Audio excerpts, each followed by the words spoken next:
সাধারণ নির্বাচন এবং রেফারেন্ডাম যদি একই দিনে হয় সেখানে কোনো প্রবলেম হবে কিনা। আমরা বলেছি যে আমাদের দেশের মানুষ ততটা এখনও কনসাস না, এই জন্য একই দিনে দুটো নির্বাচন হলে দুটা নির্বাচনে ক্ষতিগ্রস্ত হওয়ার আশঙ্কা আছে, ভোটার টার্নওভারও কম হতে পারে। এই সমস্ত কারণ সামনে রেখেই আমরা বলেছিলাম দুটো নির্বাচন আলাদা আলাদা হওয়া উচিত। সেই দাবি এখনও আমাদের আছে, সরকার ইচ্ছা করলে সেই দাবি এখনও বাস্তবায়ন করতে পারে। তারা আরও জানতে চেয়েছেন যে পিআরের ব্যাপারে আমাদের অবস্থান কী। আমরা বলেছি যে পিআর আমাদের দাবি, আমরা এটা জনগণের জন্য করেছি, দলের জন্য নয়।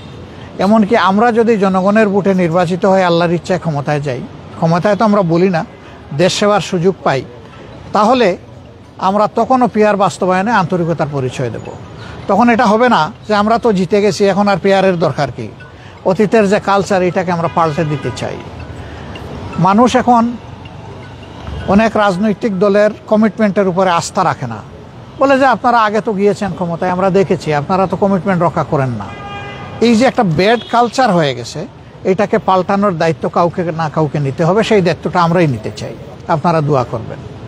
তারপরে তারা জানতে চেয়েছেন সমাজের বিভিন্ন অংশের মানুষের প্রতিনিধিত্ব কিভাবে হবে, সকল মানুষের সিকিউরিটি কিভাবে নিশ্চিত হবে, রোহিঙ্গা সমস্যার সমাধানটা কিভাবে হবে, এ নিয়ে আমাদের কি চিন্তা ভাবনা।